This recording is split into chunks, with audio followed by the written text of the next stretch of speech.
You often catch yourself saying yes when your heart is quietly saying no. It shows up at work when your boss adds one more task and your energy is already drained. It shows up at home when your partner suggests a family visit this weekend and all you truly needed was quiet rest.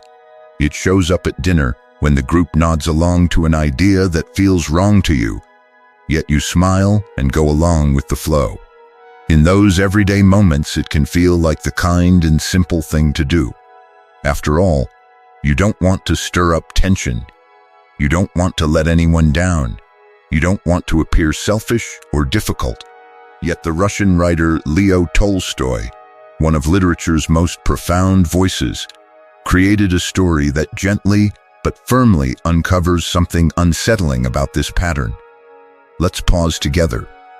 Before that automatic yes left your lips, what was really moving inside you wasn't true agreement.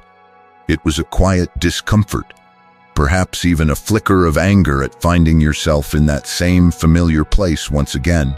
Admitting it out loud, saying "I don't want this," feels risky because you've spent years shaping an image of yourself as the reliable, likable person who never causes trouble.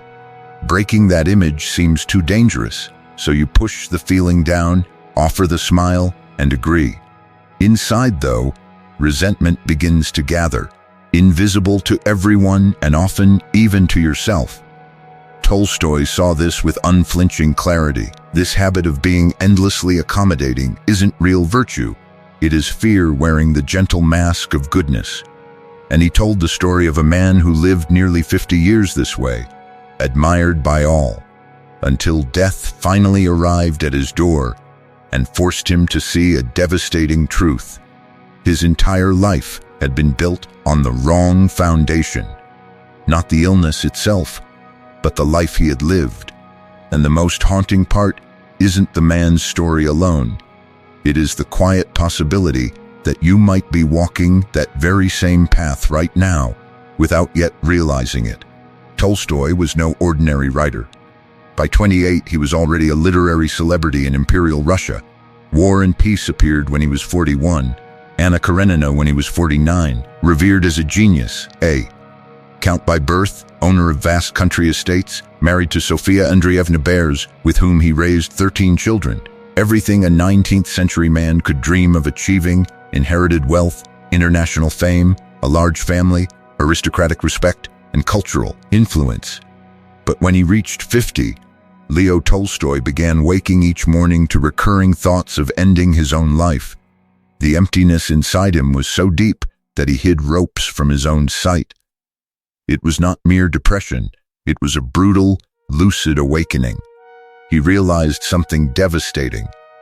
He had spent decades living according to other people's expectations rather than his own quiet truth. He wrote to satisfy critics. He maintained his social position to please his family. He managed his estates because that was what society demanded of a man of his class. He had built an existence that looked exemplary from the outside, yet it never truly belonged to him inside. The fame, the fortune, the family, none of it brought the peace he longed for. None of it had come from his own authentic choices. It had all come from obedience, from following a script written by others, from being the good boy society expected him to be. It was in this profound existential darkness, between the ages of 57 and 58, that Tolstoy wrote The Death of Ivan Ilyich, published in 1886. This was not simply a Russian tale about an invented character. It was a deeply personal confession presented as literature, an urgent warning for anyone who still had time to wake up before the end. Ivan Ilyich Golovin was a judge in the Russian High Court, middle-aged, with a solid career built on decades of flawless public service. A wife from a respectable family, 2 healthy children, a comfortable apartment in a good neighborhood of St. Petersburg, fine furniture, an active social circle among important people, and a reputation no one could fault. No one had anything negative to say about Ivan Ilyich. He was courteous to his superiors, fair to those beneath him, attentive to his wife, and dutiful in every family obligation. He paid every bill on time. He attended the right social events. He dressed appropriately for every occasion.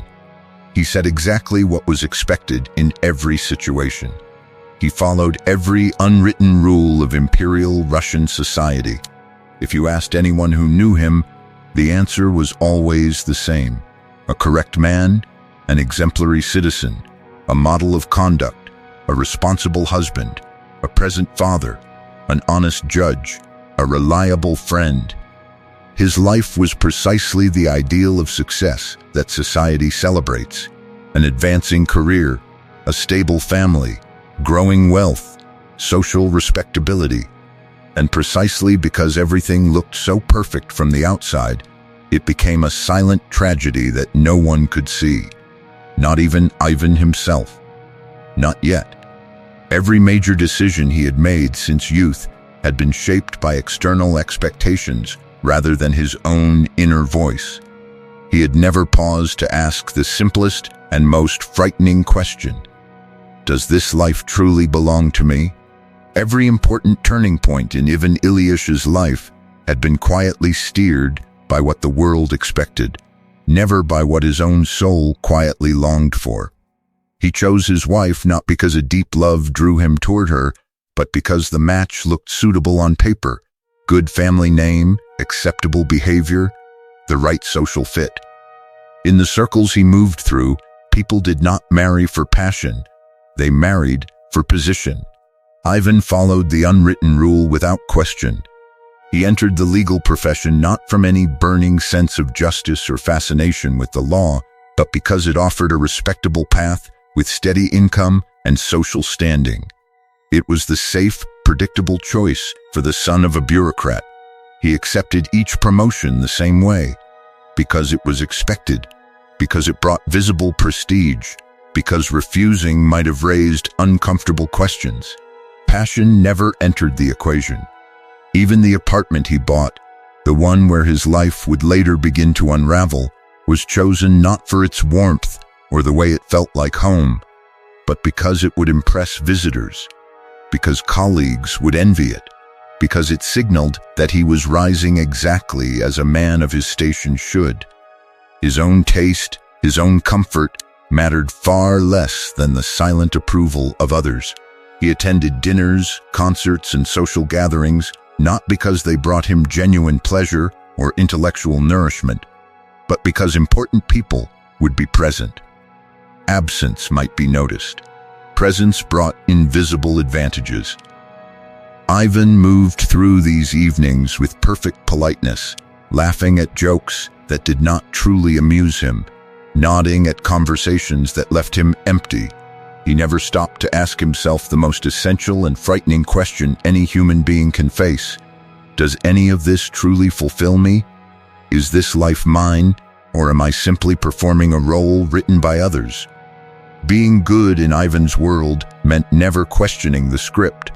It meant pleasing without reflection, avoiding conflict at any emotional cost, and maintaining outward harmony even when that harmony felt like a quiet prison for the soul. He was exemplary in every external measure, and precisely because of that flawless performance, he constructed a life that never truly belonged to him.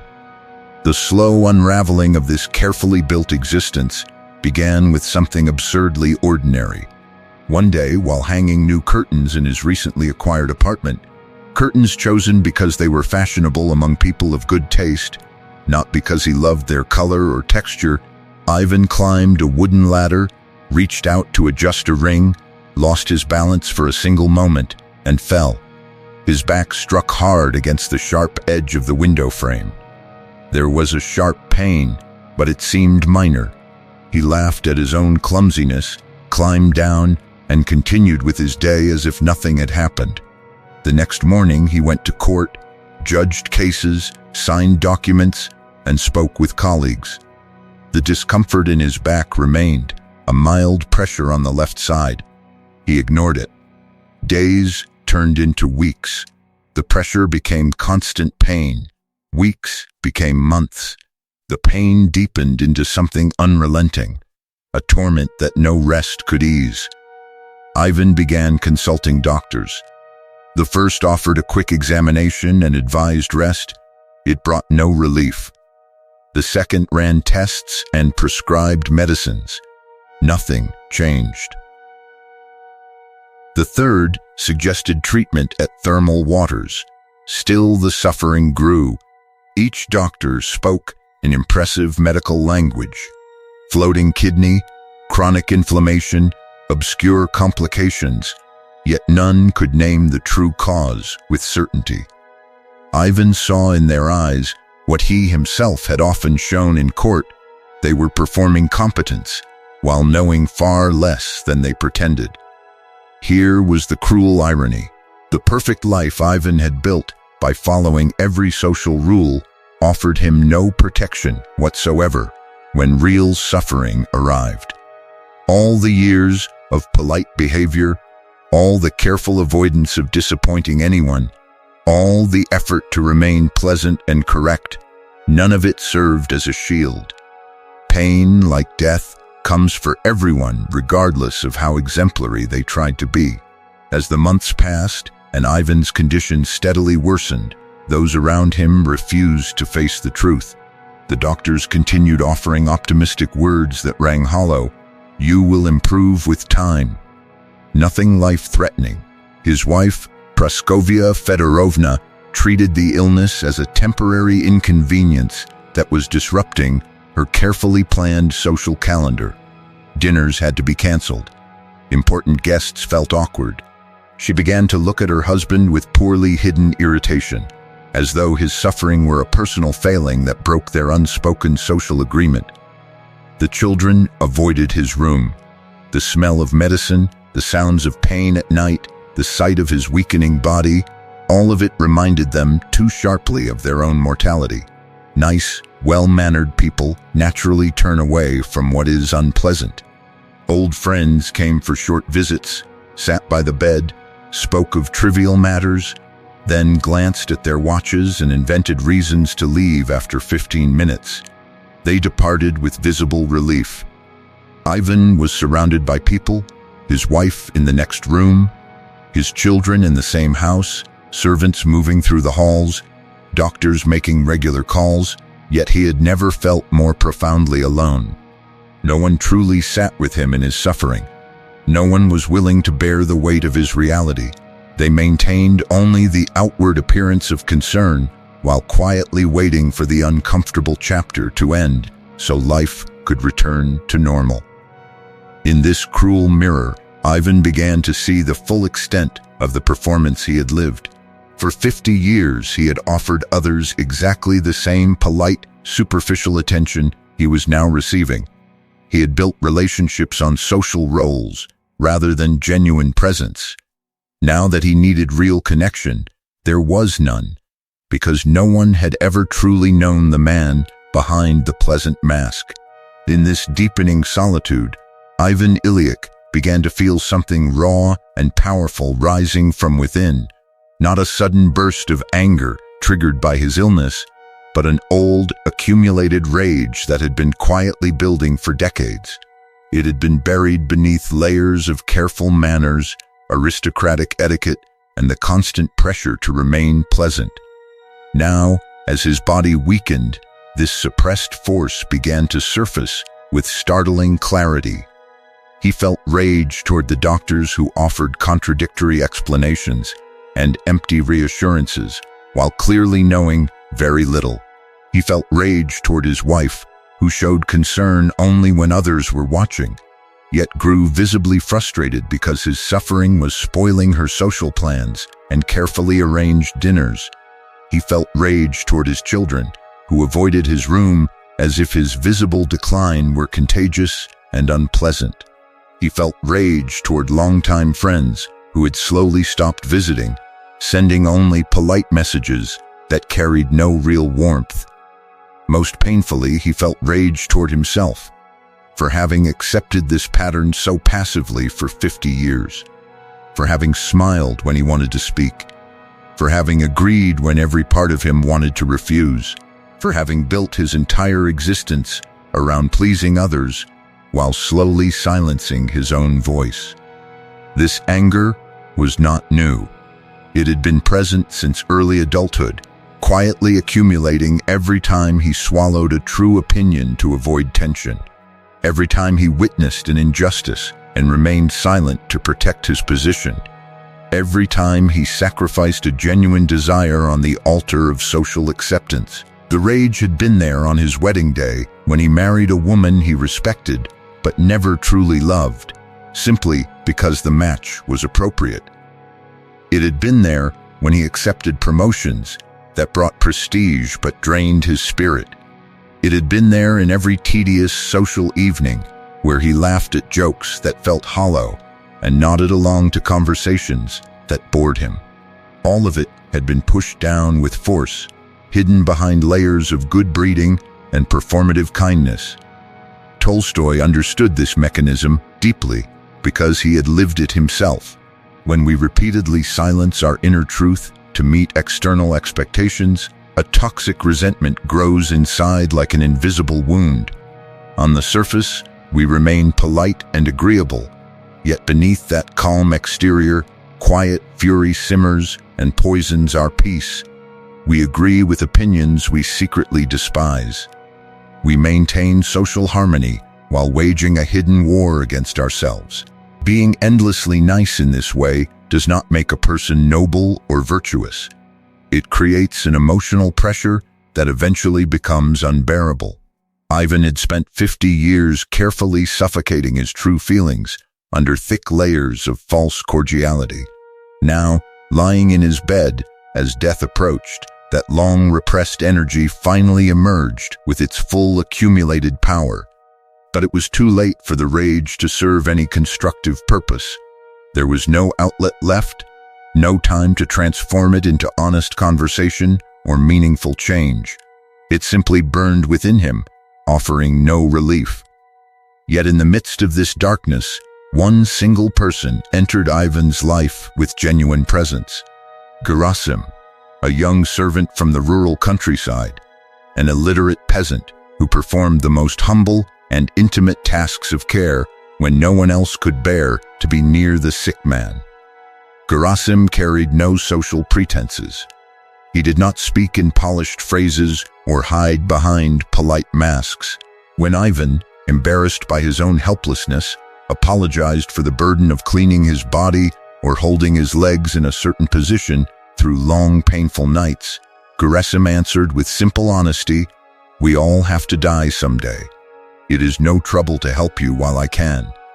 There was no drama in his words, no calculated kindness, no fear of death or discomfort. Just quiet, unadorned truth. Gerasim helped because he freely chose to, not because duty or future advantage demanded it. In his straightforward manner, Ivan saw something he had never known in his own sophisticated world. Authentic kindness, born from inner strength and freedom rather than from fear of disapproval. The contrast cut deeply. Here was an uneducated peasant, without status or formal learning, living with far greater inner truth and integrity than the respected judge who had spent decades mastering the rules of society. Gerasim possessed real compassion that came from a place of courage and free choice. Ivan had only known the weaker performative version, kindness offered out of anxiety, strategic politeness designed to avoid rejection. Alone in the heavy silence of the night, surrounded by pain that never eased, Ivan finally asked himself the question that shattered everything he had believed about his life. What if my entire existence, from its very beginning, has been fundamentally wrong? Not the mysterious illness, not the late and uncertain diagnosis, not the doctors who could not help, but the life itself, every major choice shaped by the need for approval rather than by his own authentic desires. He had studied law because it was respectable for a man of his background. He had married because it was the expected step. He had raised children and furnished his home and attended every required social event because those were the proper things to do. Everyone around him had always called him correct, upright, and admirable. Yet now, Facing the undeniable approach of death, none of those accomplishments brought any comfort or meaning. He realized he had lived 100% correctly according to society's standards, and 0% true to himself. He had followed every rule that imperial society laid down as correct. He had studied law because it was the respectable path for a man of his background. He had married a socially appropriate woman because that was what duty required. He had raised children and maintained a proper household because those were the natural obligations of his class. He had dressed correctly, spoken politely, and behaved impeccably for decades. Everyone who knew him had always praised him as upright and admirable. Yet now, with death drawing close, none of those achievements carried any real weight. The terrifying answer to his question was clear. Yes, his life had been wrong from the very beginning. He had lived 100% according to externally imposed standards and 0% according to his own inner truth. He had constructed an entire existence around the desperate pursuit of approval and social acceptance. And now, alone with his mortality, without any audience to perform for, he realized he had never truly known who he was inside. He had never given himself permission to simply be himself, even for a single day. This painful recognition should echo quietly in the heart of anyone willing to look honestly at their own life. How many of your important decisions were made because you genuinely wanted them? How many were chosen simply to avoid disappointing others, to prevent uncomfortable conflict, or to escape the fear of rejection? The question feels uneasy because the honest answer often reveals how much of our days have been lived on autopilot, following scripts written by family, society, and culture rather than by our own authentic voice. Ivan finally saw with devastating clarity that the kindness he had practiced for decades was not genuine compassion flowing from the heart. It was elaborate social theater. He had never truly loved the wife with whom he shared 30 years. He had married her because the match was suitable. He had never felt real passion for his bureaucratic work. It was merely a source of status and income. He had never enjoyed the social life he cultivated so carefully. It was exhausting obligation dressed up as refinement. Everything had been a performance. He had not been kind because inner goodness moved him naturally. He had been kind because he lived with a constant paralyzing fear of social rejection if he disagreed with superiors, fear of being excluded if he set firm boundaries, fear of emotional abandonment if he ever revealed his true self. So he had carefully built a pleasant, compliant character and lived inside it for 50 years like a prisoner in a comfortable cage he had constructed himself. The life that appeared perfect to every outside observer was not really his. It belonged to the empty social role he had created for survival. And now, lying alone on what would be his final bed, he understood that he had wasted the only life he would ever have, keeping an elaborate lie alive through constant performance. No one had forced him with violence. Society had simply offered the ready-made script of a successful existence, and he had chosen, out of deep-seated fear disguised as virtue, to follow every line obediently. True kindness and weak kindness can look almost identical from the outside, yet inside they are opposites. True kindness arises from inner strength and solid personal integrity. You act with real compassion because you freely choose to contribute to another's well-being, not because you anxiously need to be seen as a good person. You set healthy boundaries without toxic guilt because you understand that self-respect is not selfishness. Real kindness demands courage, the willingness to say no when necessary, to speak uncomfortable truths, and to accept temporary disapproval in order to preserve inner wholeness. Gerasim, the simple peasant servant, embodied exactly this kind of authentic kindness. He helped Ivan generously, without fear, without calculation, and without expecting recognition or reward. His actions came from a free and unburdened heart. Weak performative kindness, by contrast, is psychological submission, wearing the costume of virtue. You remain pleasant only to avoid conflict. You stay compliant only to escape disapproval. This version of kindness serves no one truly. It weakens relationships and slowly destroys the person practicing it by forcing them to deny who they really are. Ivan had practiced this weak kindness his entire adult life, honestly believing he was being virtuous and exemplary. Only at the very end did he discover he had simply been a coward, wearing the mask of a good man. His greatest suffering was not the physical pain tearing through his body. It was the late, merciless lucidity, the sudden clear vision of every moment he had betrayed himself just to please others. Every time he had said yes externally, while his whole being screamed no inside. Every opportunity to live authentically that he had quietly let slip away. There was no time left to rebuild. He could not return to his youth and make different choices. He could not find genuine love, pursue meaningful work, or create real connection with his children before the end. The tragedy Tolstoy wanted us to feel without mercy is this: discovering who you never allowed yourself to be when there is no longer enough life left to finally become that person. The real pain is not the body failing. It is consciousness destroying the comfortable illusions we have lived by, realizing we spent decades being merely pleasant for an external audience while our own soul waited silently in the shadows. This specific pain is avoidable, not for Ivan, but for anyone who still has years, months, or even days ahead.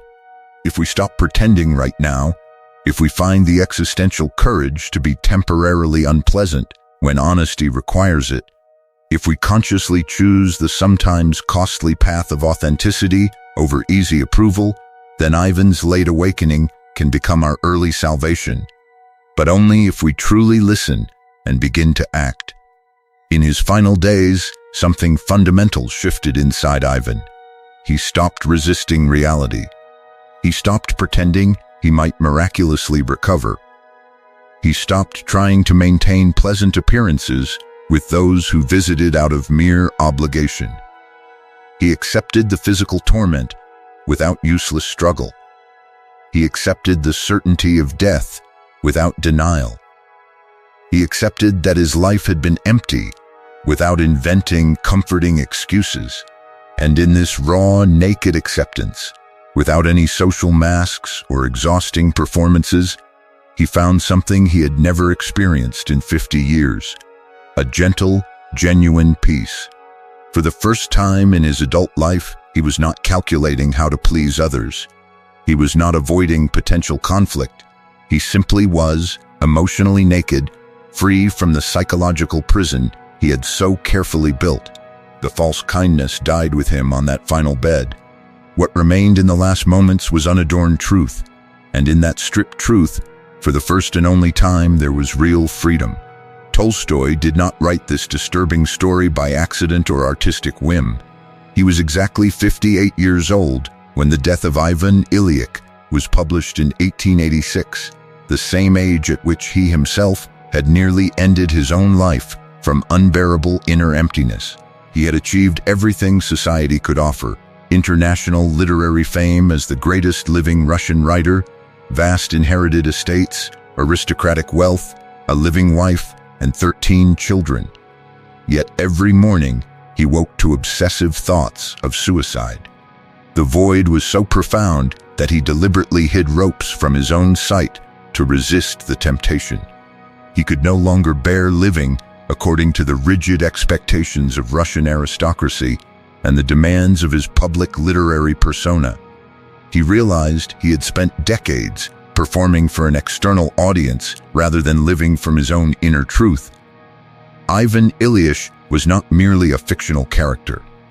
Through this story, Tolstoy was confessing his own struggle, an urgent autobiographical warning disguised as literature. He was pleading with readers not to wait until their deathbed to question the exemplary life that everyone applauds. The seemingly perfect existence that wins praise may actually be the invisible prison no one, not even you, can see. The story of Ivan Ilyic is not confined to 19th century Russia. It serves as a brutal, honest mirror held up to our modern world. Today, we live in a society that values external image far more than inner substance. Social media has intensified this pattern beyond anything Tolstoy could have imagined. How many people appear perfectly happy and successful in their posts while feeling deeply empty inside? How many relationships look ideal in public photographs yet feel emotionally dead in private? How many careers impress others yet quietly torture the person living them? The performative kindness Ivan practiced has simply evolved into constant digital performance. Likes have replaced aristocratic approval. Positive comments have taken the place of social praise. But the core dynamic remains unchanged, sacrificing inner truth for external validation. The emptiness Tolstoy diagnosed in Ivan has become a silent epidemic. People build entire lives for an audience of strangers while slowly losing connection with themselves. The existential philosopher Martin Heidegger later described this same pattern as Desman, the impersonal, the generic way of existing where we live according to average social expectations without ever questioning whether they truly fit us. Most people, Heidegger observed, spend their whole lives in this automatic mode, following pre-written scripts, never waking up to real authenticity. Only when we confront our own mortality, what he called being toward death, do some finally awaken. Ivan Ilyic is literature's perfect illustration of this idea. He lived 50 years in automatic mode and only awakened when death became undeniable. But by then, it was too late for meaningful change. The Swiss psychoanalyst Carl Jung explored a similar truth through the concept of the persona. The persona is the social mask we all wear to function in the world, useful to a point. But when the mask completely swallows the authentic self, we stop living as unique individuals and become mere social functions. Ivan was pure persona, judge, husband, father, friend, all roles without a living core. Jung warned that people who live exclusively through the persona often experience devastating crises in middle age. The repressed self finally demands to be heard, usually through physical symptoms or emotional collapse. Ivan's body screamed through pain what his soul could no longer suppress in silence. This life is not yours. Viktor Frankl, the Holocaust survivor and founder of logotherapy, spoke of the existential vacuum, an inner emptiness that can exist even when life looks successful by external measures. Many materially comfortable people suffer from this vacuum. They have everything society says should bring fulfillment, yet feel nothing meaningful inside. Frankl believed the solution is not chasing happiness directly, but discovering authentic meaning through conscious personal responsibility. Ivan never took responsibility for his own life. He simply followed expectations. In Frankl's words, he died without ever having truly lived. This pattern does not only harm individuals, it quietly poisons relationships. Think of marriages where both partners remain perfectly polite, never argue openly, and maintain flawless appearances. Yet there is no real intimacy, no vulnerable sharing, no deep emotional connection. They become two courteous strangers sharing space, much like Ivan and his wife. Or friendships, where everyone stays pleasant and positive on the surface, but no one risks sharing genuine fears or pains. When a real crisis arrives, these connections often dissolve because they were built on performance rather than truth. The pressure to be too nice begins early. Children are constantly told to be polite, not to cause problems, and not to disappoint others. These seemingly innocent messages, when taken to an extreme, create adults who struggle to say no, to set boundaries, or to express authentic needs. The writer and researcher Brené Brown has shown through her work on vulnerability that living authentically always involves some risk of disapproval. But avoiding all discomfort comes at a much higher cost: the gradual loss of oneself. The psychologist Marshall Rosenberg developed nonviolent communication as one way to navigate this challenge: how to speak truth with compassion, how to set boundaries without aggression, how to be honest while remaining respectful. Ivan knew only two extremes: polite submission or buried rage. Gerasim naturally lived the third way: direct yet gentle, honest yet kind. Tolstoy himself tried to live differently in his final years. He renounced copyrights on his future works, wanted to give away his property to peasants, and sought a simpler life aligned with the primitive Christian principles he had rediscovered. His family resisted fiercely. His wife, who had inspired the character of Praskovia, fought to preserve status and wealth. The conflict became so intense that at 82 years old, Tolstoy fled his home in the middle of the night. He died days later at a remote train station, choosing to die authentic and alone rather than continue living a comfortable falsehood. His radical choice illustrates the central tension the story reveals. Eventually, you must decide between external approval and inner integrity. You cannot have both in their fullest form. The question Tolstoy poses through Ivan is not merely philosophical. It is deeply personal and practical for every one of us right now. Look honestly at your own life in this moment. Your current work, did you choose it because it truly matters to you, or because it offers status, security, or family approval? Your relationships, are you staying because of genuine love and connection, or because it feels comfortable and socially acceptable? Your daily choices, your opinions, your values, how many truly belong to you, and how many have been quietly absorbed from the surrounding culture? Most people who ask these questions with courage discover that a surprising portion of their life has been lived on social autopilot rather than conscious choice. This discovery does not have to be a tragedy. It can be the beginning of real freedom. Ivan learned the truth too late. You have the chance to learn it now, while there is still time. Transformation does not require a dramatic revolution overnight. It begins with small, honest steps. The next time someone asks something of you, pause before the automatic yes and ask yourself gently, do I truly want this? In conversations where everyone agrees with an idea you quietly disagree with, try calmly offering your different perspective and notice what happens. When frustration or anger arises, instead of pushing it down, pause and listen. What is this feeling trying to tell me about my boundaries? These small practices of authenticity accumulate over time and can reshape an entire life. You will likely meet resistance. People accustomed to your pleasant, accommodating version may feel unsettled when you begin setting boundaries or expressing honest opinions. Some may call you selfish. Others may pressure you to return to the old pattern. This resistance is valuable.